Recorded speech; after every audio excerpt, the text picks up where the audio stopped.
Bonjour et Boker Tov, nous allons étudier aujourd'hui le Révi, quatrième montée de Parashat Kitissa, dans le cadre du Bet HaMidrash Hillel, Bet HaMidrash fondé à la mémoire du Rav Hillel Pevzner, Zichrono Livracha. Notre étude commence au Perek Lamed Gimel, 33e chapitre du livre de Shemot, Pasuk Yud Zayin, verset 17. Donc hier nous avons vu que Moshe Rabbeinu a demandé plusieurs choses à Akadosh Baruch Hu. Il est dans une période où il doit d'abord négocier le fait qu'Akadosh Baruch Hu ne va pas détruire le peuple juif, va accorder un tant soit peu son pardon. Et la dernière des choses qu'il lui avait demandé, c'était l'exclusivité. Exclusivité de la présence de la Shrina au sein du peuple juif. Et à cette demande, Akadosh Baruch Hu répond. Pasuk Yudzain, Vayomer Hashem el Moshe, Hashem dit à Moshe, Gam aussi, et à Davarazé, cette chose-là, Asher Dibarta, que tu as demandé, que tu as parlé, et c'est je vais faire. Cette demande d'exclusivité de la Shrina au sein du peuple juif. Pourquoi? Car matzatachen, tu as trouvé grâce, be'enai à mes yeux, va eda'acha, et je t'ai connu Beshem par le nom, c'est-à-dire par ton importance. Ici, Akadosh Baruch Hu veut souligner que le srout de Moshe Rabbeinu est très important, et c'est par le fait que je te vois avec tellement de grâce que j'accepte ta demande. Pasuk Yudzain Rashi Gam et Adavar Hazé, même cette chose-là, laquelle chez l'otishre shrinati, que ma shrina ne va pas résider encore al umot haolam sur les nations du monde, et c'est je vais faire. Maintenant, on peut se poser une question. Il y a des prophètes dans les autres nations. Un des plus connus, Bil'am. Alors Rachid expliquait. Ve'en devarav shel Bil'am. Et les paroles de Bil'am ne sont pas alliées par le fait chez Yirat Shrina, que la Shrina réside. Et là, Nofel ou Geloui Enaim. Mais seulement, comme dit le Passouk là-bas, tomber les yeux ouverts. C'est-à-dire qu'il est dans une espèce d'état d'extase. Il n'était pas capable de recevoir la névoie telle que. Ou bien un autre exemple, Kegon, c'est un passouk de Iov qui dit Ve'elai davar yegunav. Cette chose-là a été comme une chose que j'ai volée. Ici, on parle de Iov. Et Iov, il dit qu'il a reçu, entendu la parole de Dieu, mais comme si il avait volé cette parole, comme si elle ne lui était pas adressée, et que lui l'avait entendue de manière non autorisée. C'est ce qu'explique Rashi. Shom'im al-yede shaliach. Ils entendent le message de Dieu, mais par un intermédiaire, et jamais directement comme la Shrina réside dans le peuple juif. Alors là, Moshe Rabbeinu voit que c'est un moment très propice, alors il va plus loin, et il demande encore quelque chose à Kadosh Baruch Hu. Pasuk Yutret Vayomar, et il a dit, Moshe, Ar'enina, montre-moi, alors là on peut traduire maintenant, ou bien on peut traduire s'il te plaît, et kevodecha, ta gloire. Rachid expliquait, Vayomar ar'enina et kevodecha ra'a Moshe. Moshe a vu, Shaya et Ratson, que c'est un moment propice, Udvarav mekubali, mais ses paroles sont exaucées, Ve'osif lishol, alors il a continué à demander les Haroto qui lui montrent Marit Kevodo, la vision de sa gloire. Il désire voir Hachem. Pasuk Yutet Vayomer, Hachem il lui a dit, écoute, je ne vais pas complètement accéder à ta demande, mais voilà ce que je vais te dire. Ani Avir, moi, je vais faire passer dans le sens, je vais te faire connaître Kol Tuvi, toute ma capacité du faire de bien, Al Panecha, sur ta face. Vekarati, et je vais proclamer Beshem Hachem au nom de Hachem, les Fanecha devant toi. Vechanoti, et je vais donner ma grâce, et Asher Achon, à celui et au moment où je désirais donner de la grâce. Verichamti, et j'aurai de la compassion, et Asher Arachem, pour celui et au moment où je devrais avoir de la compassion. Là, Akadosh Baruch Hu apprend à Moshe un secret. Au moment où les Bnei Israël vont fauter, Moshe aura une arme supplémentaire pour réussir à avoir le pardon et la compassion d'Akadosh Baruch. Rashi Yutet va yomer et il a dit Ani Avir.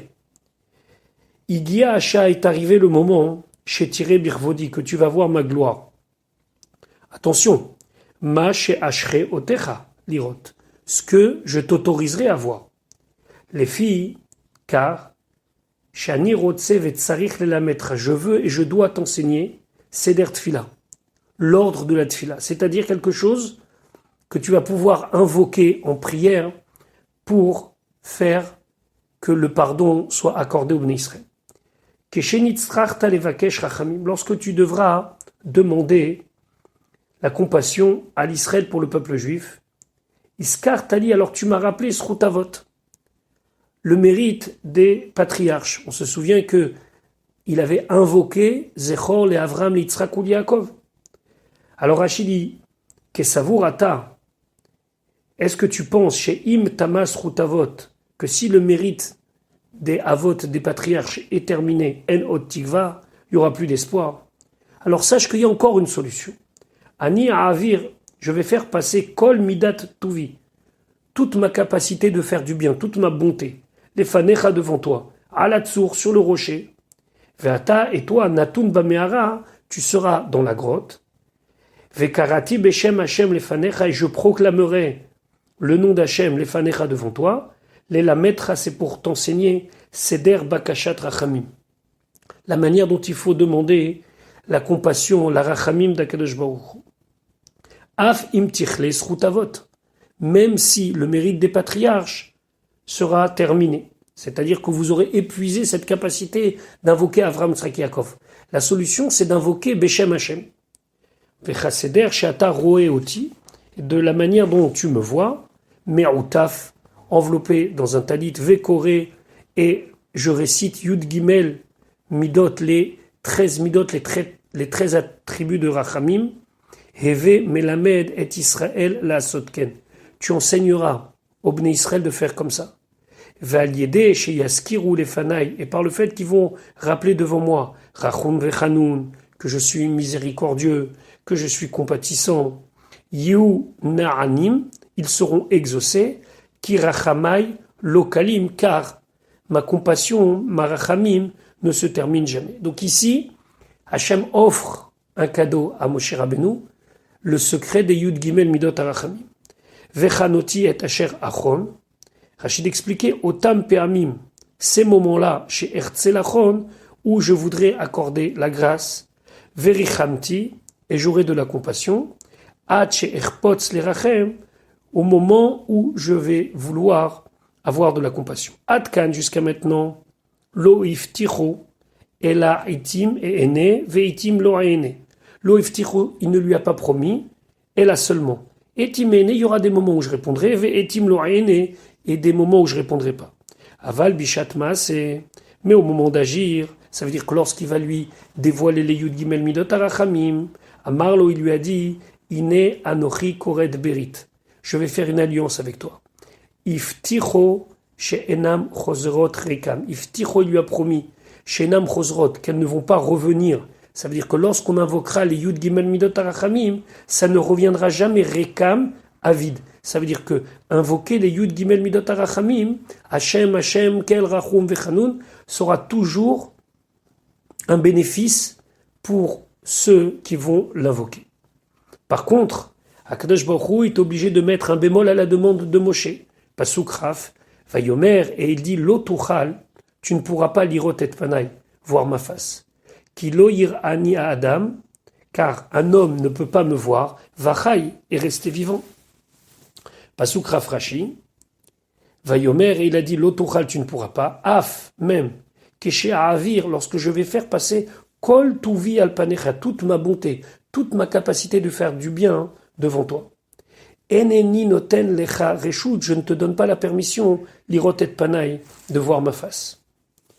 Alors, où va être Moshe Rabbeinu au moment du dévoilement des Yud Gimel Midot Arachamim? Pasuk Rafalev Vayomer Hashem. Hashem dit, Ine makom iti, voilà j'ai un endroit près de moi, à côté de moi. Venit savta, et tu te tiendras debout, al atzur, sur le rocher. Chafalef Rashi, Inema Komiti, Bahar, sur la montagne. Asher Ani Medaber Imecha Tamid, sur laquelle je te parle tout le temps, ça veut dire le Har Sinaï. Yesh, il y a, Makom, un endroit, Mouchan, qui est prêt, li pour moi, Letzorkecha, que j'ai fait pour ton usage, pour toi, pour ton besoin. Chez Atmin Chasham, je vais te cacher là-bas, chez l'Otizok, pour que tu n'aies pas à souffrir et que tu n'aies pas un dégât du fait que tu vas voir la Shrina. Ou Misham, et de là-bas, de cet endroit caché, tiré, tu vas voir Maché tiré, ce que tu verras. Zeubshuto. Donc ça, c'est le sens simple du pasuk. Akadosh Baruch Hu lui dit, j'ai un endroit où te mettre pour ce moment de dévoilement. Ou Midrasho.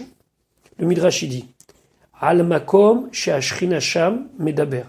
Ici, on ne parle pas seulement de l'endroit physique du Har Sinaï. On parle, Al Makom, de l'endroit, She'ashrin Sham, où la Shrina se trouve là-bas, Medaber, et qu'elle y parle. Veomer, il lui dit, Amakom iti. L'endroit est à côté de moi. Ça veut dire où je m'adresserai dans le désert à toi et plus tard dans l'histoire, où ma Shrina résidera, ce sera mon endroit. Veno Omer, il dit pas Ani Bamakom, je suis dans l'endroit. Pourquoi Pourquoi il n'aurait pas dû exprimer les choses plus clairement en disant je suis dans l'endroit où je réside? Parce que chez Akadosh Baruch Hu, Mekomo Shel Olam, parce que Akadosh Baruch Hu, c'est lui l'emplacement du monde. C'est-à-dire, c'est s'il y a un emplacement dans le monde, c'est Akadosh Baruch Hu. On l'appelle Baruch HaMakom. Ve'en Olamo Mekomo. Mais le monde n'est pas son emplacement. Le monde, en vérité, est trop petit pour contenir Akadosh Baruch Hu. Donc, celui qui mérite, entre guillemets, le titre de Makom, c'est Akadosh Baruch Hu, parce que lui, il est le Makom du monde, mais le monde n'est pas son Makom. Donc, il ne pouvait pas dire à Makom, Ani Bamakom, je suis dans l'endroit, parce que quel endroit peut contenir Akadosh Baruch Hu? Donc c'est pour ça qu'il dit, Iné Makom iti, c'est le Makom qui est avec moi. C'est moi qui suis le Makom. Où je suis, c'est le Makom. Pasuk Ravbet, Va'aya, et ce sera Ba'avor Kevodi. Quand mon kavod, ma gloire va passer, Vesam Ticha, et je te mettrai Benikrat Atsur, dans le trou, dans la cavité du rocher. Donc c'est comme un petit espace reculé. Vesakoti, et je te couvrirai Chapi avec ma main alecha sur toi, plus exactement Chapi c'est ma paume, Ad jusqu'à Ovri que je sois passé. Rashi Ba'avur Kevodi, lorsque ma gloire va passer, Keshe Aevor Lefanecha, quand je vais passer devant toi. Beni Kratatsur, Kemo comme c'est marqué Aene Anashimaem Tenaker, est-ce que les yeux de ces hommes tu pourras crever? Yikraoua Ovre Nachal, les corbeaux de la vallée ont creusé. Ici, c'est pour nous expliquer que le mot Benikrat, ça veut dire creuser. Un autre exemple, Ani Karati Veshati Timaim, j'ai creusé, j'ai bu de l'eau. Xerat Achatlaem, c'est la même racine, c'est Kouf Resh, qui signifie creuser. Nikrat Hatsur, Keriyat Hatsur, c'est le creusement du rocher. Vesakoti Rapi, et je couvrirai de ma paume. Mikan, de là on apprend chez Nitna Reshut que la permission est donnée, la Mechablim, les Chabel, aux destructeurs de détruire. Ça veut dire que ce moment-là, c'est un moment de grand dévoilement, mais c'est aussi un moment de grand danger où Moshe Rabbeinu aurait pu avoir des dommages, entre guillemets, de cela. Vetargumo et la traduction en araméen de Onkelos est Vehegen bimemri, je te protégerai par ma parole. Kinouï ou, c'est ici une expression, les derer kavod shel mala, par respect pour le très haut, pour Akadosh Baruch Hu. Chez Enot Sarich, les socher alav bekaf mamash. Chez Enot Sarich, parce qu'il n'a pas besoin de Dieu. Les socher alav de le protéger, bekaf mamash, avec réellement sa main. Donc, c'est une expression qui veut dire je te protégerai par ma parole. C'est-à-dire qu'Akadosh Baruch Hu va dire aux anges, aux forces qui cherchent à faire du mal à Moshe Rabbeinu, ne le touchez pas. Pasuk Rav Gimel va siroti. Puis je vais retirer et kapi, ma paume, veraïta et achorai, et tu verras l'arrière, mon dos, ou fanaï, mais mon visage, ma face, lo yiraou, ne sera pas vu. Rashi Rav Gimel va siroti et kapi. On kelos d'expliquer ve'aede yat divrat yikare. Va'id et je retirai, Yat divrat yekare, ma gloire. Keshe esalek, lorsque je retirai Hanagat Kevodi, la manière de me conduire par ma gloire, Mineget panecha, de devant ta face, la lechet misham, pour partir de là, ou la halan et ailleurs, et plus loin. À ce moment-là, quand je serai passé et que j'irai plus loin, tu pourras regarder, mais qu'est-ce que tu verras? Veraïta et achorai, tu verras mon dos, l'arrière. Er'aou kesher chez tfilin, il lui montra le nœud des tfilin qui se trouve derrière la tête. Comme ça explique la Gemara Brachot. On cherche à comprendre quel est le lien entre la demande de Moshe de voir le kavod d'Hachem, la gloire d'Hachem et les tfilin. Alors, la Gemara là-bas, il y a beaucoup de commentateurs qui l'expliquent, mais juste pour rappeler que les tfilin sont appelés aussi la gloire du juif. On a vu il n'y a pas longtemps dans la Megillah, c'est marqué la Yehudi Maïta Ora Vesimcha Vesason Vikar. Et Vikar, la Gemara dit que Elou Tfilin, ce sont les tfilin. Les tfilin sont quelque chose qui nous honore, qui nous rendent plus grands, qui nous rendent glorieux. Donc la face d'Akadosh Baruch Hu, Moshe Rabbeinu ne peut pas voir, mais l'arrière, il peut voir. Et l'arrière, c'est le kécher des tfilin. Et vous remarquerez que le nœud des tfilin qui est à l'arrière est finalement lié avec le devant, puisque ce nœud qui est à l'arrière, c'est les lanières qui vont passer jusqu'à l'avant de celui qui met les tfilin. Donc quelque part, il y a un lien entre le kécher de tfilin qui montre un niveau du kavod d'Hachem très très inférieur à celui qui est Bapanim, mais un temps soit peu, il a répondu à la demande de kavod, de voir la gloire de Dieu, par le kécher de tfilin, par le lien des tfilin qui est derrière, qui lui aussi, quelque part, est lié au kavod, à la gloire de Dieu. Voilà, je vous souhaite une bonne journée, et Be'ezrat Hashem à demain pour l'étude du Chamishi.